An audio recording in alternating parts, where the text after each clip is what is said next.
What do the Denver Broncos have to do this weekend on the road against the Los Angeles Chargers in order to come out with a victory? We'll dive deeper into that here on today's brand new episode, Locked on Broncos. You are Locked on Broncos, your daily Denver Broncos podcast. Part of the Locked on Podcast Network. Your team every day.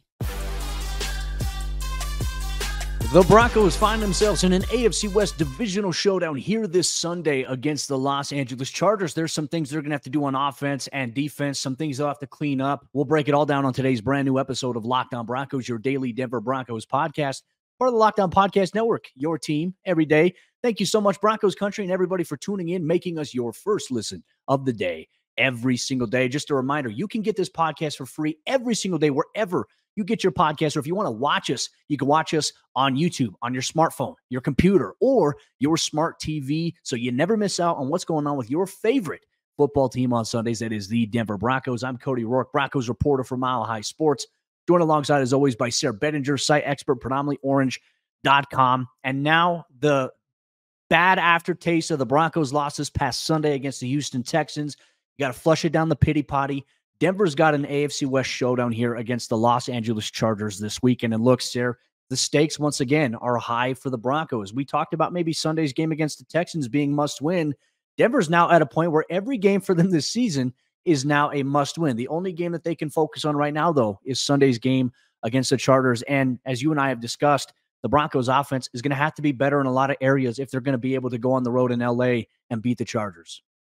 They definitely are, Cody, because we know that this Chargers offense, although they only scored 6 points against the Patriots, they certainly are capable of putting up a bunch of points at any given time. A lot of weapons there. Justin Herbert, of course, we know he's one of the best young quarterbacks in the game. We got a lot of respect for what he does over there in Los Angeles and the difference that he can make in a game. So the Broncos are going to have to be prepared to score probably at least 23 points in this game, Cody, if I can go that precise with it, just to say they need to get 23 or more to really win this game. And how are they going to do that? What improvements do they need to make offensively? Something that you said earlier this week really has resonated with me, and I think that it's something that's really important for the Broncos offensively. It's really establishing an identity in the running game, right? Is the running game our identity? And if so, are we going to stick to it? Remember, the Broncos came out against Houston. They were attacking the ball downfield, which is something that we have been calling for more of that. But I think when you try to make it your identity, it's a big difference between, hey, we're going to take shots downfield, but we're a running team. Besides, hey, we're gonna try to be a team that's taking shots downfield. If that makes sense, right? I mean, you don't want to become an air it out team one week and a running team the next and a play action bootleg team one week, and then so you got to stick to something. And I think what's worked the best and what did work the best during that 5-game winning streak when the Broncos got down nitty gritty and said, we are going to run the ball against Cleveland 39 times. We are going to run the ball. We're going to impose our will. We're going to play keep away from your offense, and we're going to play ball control. And we're going to make sure that you feel us in the running game. I think the Broncos have to get back to that against Los Angeles if they're going to come away with a victory. And the run game, I think, has to diversify itself a little bit more, right? And look, Denver, and we touched on this in yesterday's episode of Locked on Broncos. For those that didn't catch it, make sure you go check out our conversation on the aftermath of the Houston game. But Denver is struggling to run the football, to the outside consistently, right? Those outside toss plays or even counter or stretch plays, they're just not getting the yards. They're getting maybe 1 or 2 yards, or you're getting behind the line of scrimmage. And I also think another issue we have to talk about here is when Jaleel McLaughlin comes into the game, like Jaleel has, I wouldn't say he's struggled, but I'd say like opposing defenses have figured out, hey, when Jaleel's in the game, we're going to protect the edge. We're going to keep, outside contain here because we know how fast he is. If he gets the edge, we're in trouble. And so it takes away an option there versus we got to see him run the ball a little bit more on the inside. I think that's one thing we need to see. Obviously, in the receiving game, if it's third down, they're like, okay, well, he's not going to stay in for pass protection. It's a passing play. We know it. We're just going to key him. And so it takes away one of your options that you have here.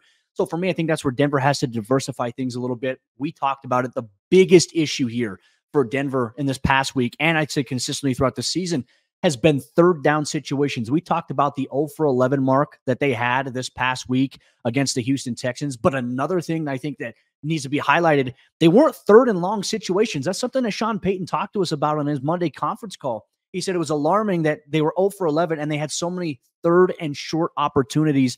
Denver's going to have to be better in that area. Now, here's the thing. Okay, for the Chargers, their defense this last game, they held the Patriots offense, which is one of the worst offenses right now in the NFL, to 4 of 14 on third down. That's not a very good metric either. And we know that that defense in LA, despite some of the things that have happened to them this season, they're still pretty damn good. Khalil Mack is having yet a career year with the Chargers, and they're doing this without Joey Bosa. Asante Samuel Jr. is playing really good football. Derwin James is always a menace you always have to account for. So it is going to be a challenge here. And I think the biggest key for me, can Denver rise to the occasion here on the road where they are 2.5-point underdogs, according to our friends over there at FanDuel Sportsbook?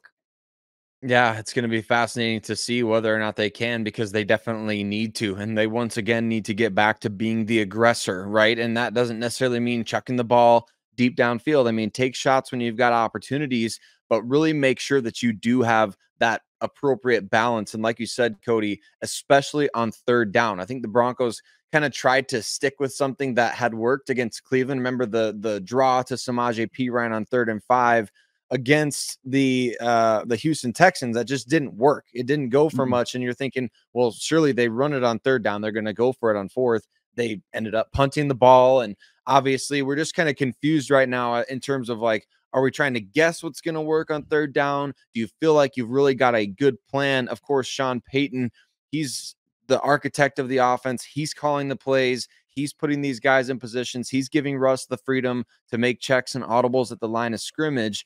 0 for 11 on third down should have this team ticked off. It should have a chip on their shoulder. So I expect much, much better results this week from an execution standpoint, from a play design standpoint. Maybe Sean Payton's going to have a bunch of things up his sleeve in terms of, hey, this is what we want to do on third downs. We're going to make sure we have perfect play design for 3rd and 3, 3rd and 4, all the way back to, 3rd and 12. We're going to make sure that we're taking shots beyond the sticks, that we're going to have the right play schemes and everything like that, because ultimately that's just, you're going to lose a game when you don't convert a single third down. I don't know if that's ever been done before. So I'm excited to see how they adjust this week, Cody, and I'm excited to see some more balance from the offense, especially when it comes to third down. They're going to need it. And look, there was even a play a couple weeks ago against Cleveland. It was third down where they had, I think Cortland was in the slot or a tight end. I can't remember, but they had little Jordan Humphrey on the outside as the number 1 receiver. They ran that corner and it kind of rubbed, I think it took the nickel or the safety a little bit vertically into the corner and allowed little Jordan Humphrey to come free underneath. Like, those are good play designs, but we got to see a little bit more of that. Like, you can't just be in a situation like that. Like, where are these overall? And even Sean Payton said as well, because Denver opened up the game, punt, punt, punt, punt. Their first 2 possessions coming out of halftime where they chose to defer and receive the ball, they punt and punt. And so he even talked about maybe, hey, we're going to maybe look at adding a better script coming out of the third quarter. They're going to script and see what that looks like. I'll be very curious to see how that approach changes things, but Denver's going to have to find a way to figure it out. It's going to be a little bit of a tough test, and everything is bigger under the magnifying glass here of what the Broncos have to do with 5 games left here in the regular season. But what is it that the Broncos defense has to do in order to beat Justin Herbert and the Chargers on the road? Well, Broncos Country, we're going to dive deep into that discussion here on today's episode, Locked On Broncos. Today's Locked On Broncos podcast is brought to you by our friends over there at Skylight Frames. If you're looking for a meaningful gift this holiday season that your loved ones will actually use and enjoy, well, you have to check out Skylight Frames. Overcome the stress and the hassle of trying to find the perfect gift, but gifting something that's meaningful to those in your life. The best thing to give them is the Skylight Digital Picture Frame. Skylight is a touchscreen photo frame that you can send photos to straight from your phone, and they appear in seconds.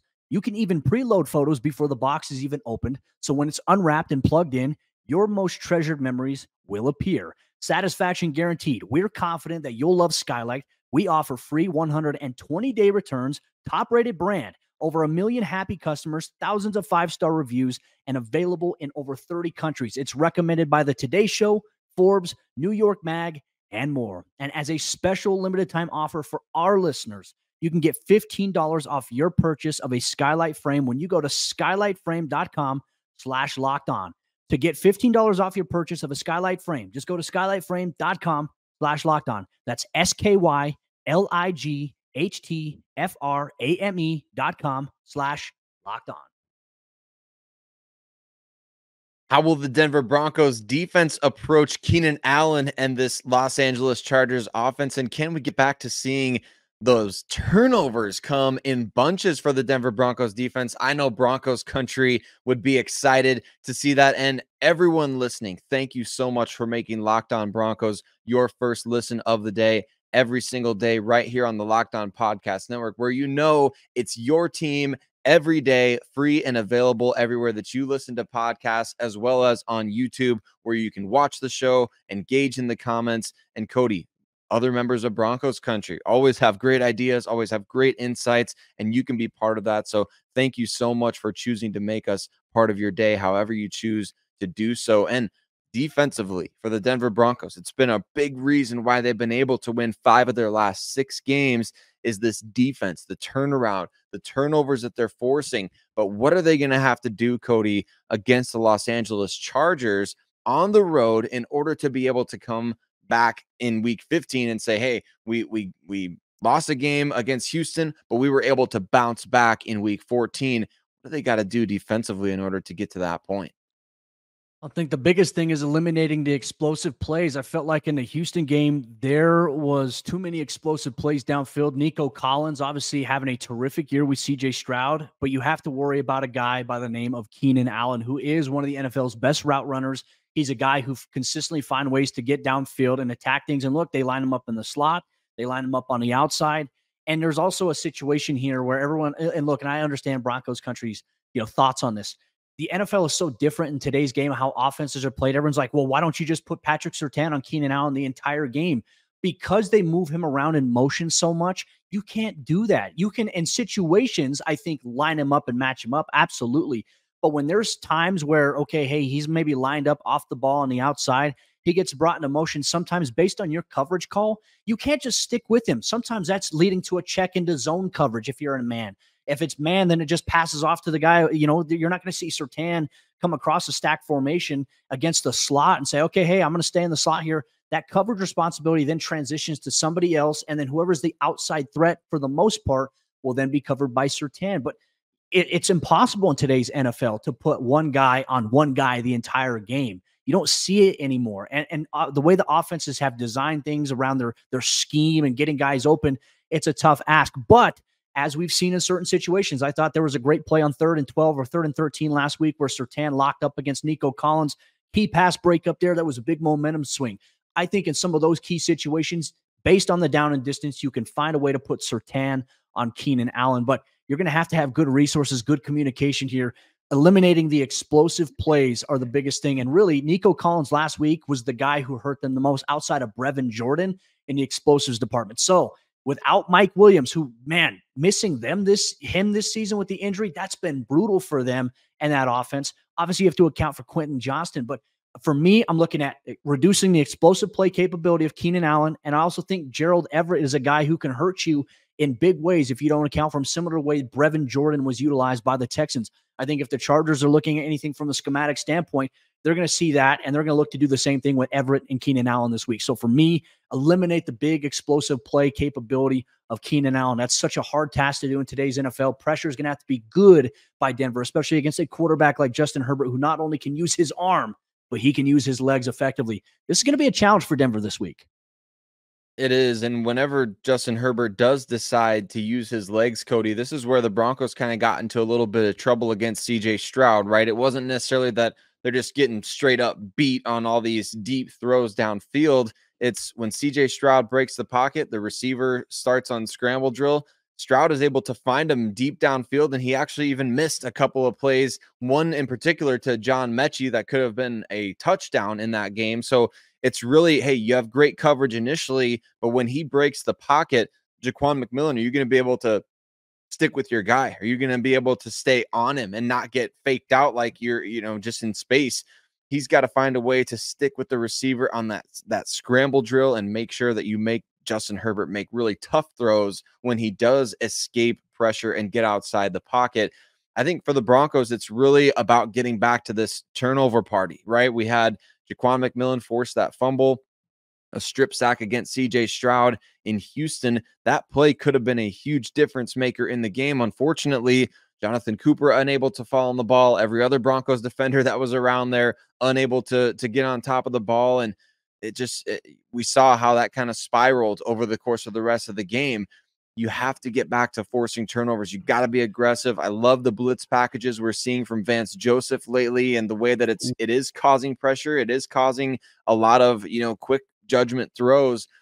And Justin Herbert, he's going to be able to make tough throws under pressure. So your coverage on the back end has to be on point. You got to be reading the quarterback's eyes, and you've got to make sure that you are flying to the football. If you're a pass rusher, man, you got to swat that ball loose if you get an opportunity. And I think there's always been at least one chance when the Broncos play the Chargers and Justin Herbert, he's going to give you some chances by maybe telegraphing a throw or two throughout the course of a game. We've seen Surtain jump him. We saw Jaquan McMillan last year jump him.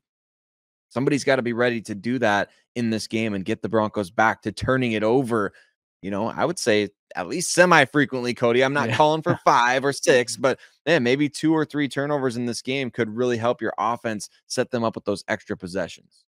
Man, I tell you this would be the worst game for Quentin Johnston to go off. I mean, he's been absolutely brutal this season. He has not lived up to the expectations a lot of Chargers fans had in terms of, okay, hey, if Mike Williams and Keenan Allen are healthy, you have a really good number 3 shot, especially coming out of TCU. He struggled with drops this year, and that's probably been a pain point there for the Chargers offense. Obviously, you have to talk about maybe mitigating the impact of Austin Eckler a little bit, but you mentioned the pressure and the blitz disguises that Denver has had, and obviously there was one where there was a turnover that could have been forced that Denver should have recovered against CJ Stroud. Unfortunately, they didn't. But did you see how Alex Singleton, Josie Jewell, they were both walked up into the A gap. They dropped back into coverage. Baron Browning and Jonathan Cooper both dropped back into coverage, and then Jaquan came on the nickel slot blitz. That's a great design there, because all of a sudden, Justin Herbert in this week, hypothetically, let's say that's the thing. Justin Herbert's first read is like, oh, shoot, these guys are dropping back. And that allows you, if you time it right, to get pressure off the edge. And PJ Locke also being able to blitz off the edge. Like, Denver's got a good formula here. I like the pressure packages that they've put together. It's creative, it's unique, and you're going to have to be creative and unique this week against Herbert. So contain's going to be another big thing, but I agree with you. Denver's got to get back to forcing turnovers. That a couple balls fall on the ground in that Houston Texans game, they just simply couldn't recover. And if they were able to, man, it would have changed the course of the game for Denver overall here. But I agree with you. Give the offense as many possessions as possible here going forward. And Broncos Country, one thing we are going to dive deep into here on today's episode of the show. One Broncos member was gifted a very prestigious nomination that the NFL hands out to their players every single year. Who is the Broncos 2023 Walter Payton Man of the Year nominee? We'll dive deep into that here on today's episode, Locked On Broncos. Today's Locked On Broncos is brought to you by our friends over there at Prize Picks. And as you know, Prize Picks is daily fantasy sports done right. Prize Picks, they are the largest daily fantasy sports platform in all of North America. They're the easiest and most exciting way to play TFS, because it's just you against the numbers. Instead of battling against thousands of other players, including the pros and the sharks, you get to pick more or less on 2 to 6 player stat projections, and you get to watch the winnings roll in. Prize Picks is the most fun that I've had, winning up to 25 times my money this football season. You select 2 or more players, pick more or less in their projected stats, and then you place your entry. With basketball season here, you can now pick combo projections across football and basketball from the Specials League. It was a league that was created specifically for combo projections that includes 2 or more players from different sports or leagues. For example, you can use Nikola Jokic plus Travis Kelce at a 10.5-point combo of 3-pointers made plus receptions. And if you want to play alongside some of Prize Picks' favorite players like rapper Meek Mill or comedian Andrew Scholes, you can now find community plays under the promos tab of the app to view entries from some of the biggest names in the Prize Picks community each week. So make sure you get in on the action. Go to prizepicks.com/LockedOnNFL and use code LockedOnNFL for a first deposit match up to $100. Once again, go to prizepicks.com/LockedOnNFL and use code LockedOnNFL for a first deposit match up to $100. Today's Locked On Broncos is also brought to you by our friends over there at FanDuel Sportsbook. And as you all know FanDuel Sportsbook is America's #1 sportsbook. And as the weather gets colder, the NFL offers to stay hot on FanDuel. Right now, new customers get $150 in bonus bets with any winning $5 money line bet. You had the Houston Texans winning on the money line last week against the Denver Broncos. You woke up to $150 in bonus bets. That's $150 if your team wins. So if you've been thinking about joining FanDuel, there's no better time to get in on the action than right now at the NFL season in full swing with playoffs coming up here very quickly. The NBA season ongoing, NHL on the ice. The app is super easy to use, and there's a wide range of betting options, including spreads, player props, over-unders, and more. As the Broncos travel to the Los Angeles Chargers this weekend, they enter that matchup as 2.5-point road underdogs. Do you believe that Denver can cover? You can get in on the action at FanDuel Sportsbook. So visit FanDuel.com/lockedon and kick off the NFL season. Once again, FanDuel.com/lockedon to kick off the NFL season. FanDuel, the official partner of the NFL. As we jump into the fourth quarter action on today's episode, Locked On Broncos, we just want to say thank you so much to everybody in Broncos Country for rocking with us, making us your first listen of the day every single day. Just a reminder, you can get Locked On Broncos for free on YouTube or wherever you get your podcasts. Stay up to date and stay tuned for some details that we'll have where you can actually watch us if you have an Amazon TV or if you have a Roku. We'll keep you updated on some really cool things that are coming down the pike here, part of the Locked On Podcast Network, your team every day here. Getting into some fourth quarter Broncos bits here on today's episode of the show for everyone that's maybe trying to figure out what's the week going to look like. Sayre's going to do a crossover episode tomorrow for Crossover Thursday with Daniel Wade of the Locked On Chargers podcast. But there's some interesting things and some exciting things coming up here for Denver. And obviously one thing we always look forward to seeing every year, Sayre, is who is the Broncos Walter Payton Man of the Year nominee. Now, in recent memory, last year it was Dalton Reisner. The year before that, it was Justin Simmons for 3 consecutive years.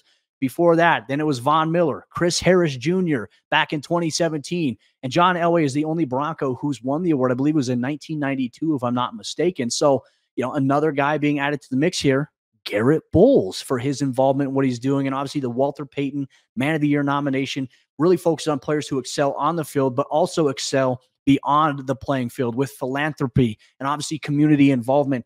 What Garrett Bowles is doing is pretty special, Sayre. He's working with at-risk youth in terms of the juvenile justice system, mentoring, and being a good example for a lot of young people out there. This is a tremendous honor, and it's good to see Garrett get this type of recognition. It really is, especially because, it's a principle of like you give as you've been given, right? I mean, obviously Garrett Bowles was taken in when he was in high school, and ultimately that turned his whole life around, allowed him to get to where he was in terms of being a great football player, to a first-round NFL draft pick. I mean, obviously he has a great appreciation for what was done for him. Now he's doing that for other people, which I think is incredible to see. And what a better mentor for at-risk youth than somebody who can relate to their story, right? Somebody that understands maybe what they're going through a little bit better than others might, and somebody that can empathize and sympathize and say, hey, I've been in your shoes, but look at, I got to this point, and you just put in the work. You believe in yourself. You surround yourself with good people, and you listen to mentorship. And I think that's great that Bowles is doing that. And so hats off to him for sure, for really being a great example, consistent, and making sure that he's prioritizing people on this journey that he's on. It would be so easy for football players to just say, like, look, you know what, in my free time is my free time. I'm way too busy. For these guys to spend free time hanging out with kids or doing the things that they do for the community, it's pretty awesome. 100%. He's worked and mentored with over 100+ youth in Arapahoe County as they navigate the juvenile justice system. He participates in monthly mentorship visits with the Arapahoe County 18th Judicial Youth Probation Court and weekly mentorship visits at the Marvin W. Foote Youth Services Center. He and Tim Patrick are doing a lot of things with the Juvenile Justice Department. I know the Broncos organization, obviously with Carrie Walton Penner, she's also committed to doing this as well, which is a great thing for the Broncos to be involved with, getting their footprint out there in the community. And look, I think it's a great reminder that, hey, while these guys play football and it's cool to watch them, I think the impact that these guys can have away from football, away from, just what they're known for, can have a massive, massive impact, because so many young people, and I know this as a former educator who spent time working with at-risk youth, a lot of these young people, they just need someone to believe in them. All they need is one person, right? And it's not, and I think Garrett said a great thing in his, when he found out about it, he says, it's not to make excuses. It's, hey, like, you can learn from this. It's not about what you did. It's about what you do going forward. It's a great, great opportunity for the Broncos to continue to have an impact off the field. And I also think I don't think we've talked about this, Sayre, but speaking of Tim Patrick as well, we didn't get a chance to, but Friday last week when we were watching Denver's practice before they were traveling off to Houston, we were indoors because Denver was playing an indoor game that week. We saw somebody running sprints, like one of those little catapult vests on. And like, who is that guy? It was Tim Patrick. Tim Patrick was running straight line sprints inside the Pat Bowlen Fieldhouse last week. And I can tell you this, he was moving really well. He looked good. And, while he was running straight line sprints, he was also decelerating and breaking down. And that was part of the whole process. So he and Greg Dulcich were getting some work there. It was great to see Tim Patrick. And I know there are a lot of Broncos fans saying, well, if Denver makes the playoffs, can he come back? He can't, unfortunately, because he was placed on injured reserve during training camp. Now, if this would have happened in the regular season, yeah, he could probably come off of IR, but he's not going to be able to come back this year and play. I think it's a great sign to see him making that progress, doing the things that he's doing out there. I wanted to highlight that. But another thing I think we should highlight, Sayre, because I know you did an article over predominantlyorange.com about it. Sean Payton had some very interesting comments about Russell Wilson and even Jerry Jeudy in a standpoint from the aftermath of the Houston Texans game where, and fans are seeing it on Twitter. There are a couple times where Jerry Jeudy's wide open and Russ isn't getting to him or isn't seeing him. Wanted to get your thoughts on that here on the show. Right. Well, I think it's big because obviously you see fans talking about it on Twitter, Cody, and there's a lot of arguments that go on between, well, was he in the progression? Was he the primary read on this play? Is this play even designed to potentially go to Jerry Jeudy? Is he a decoy?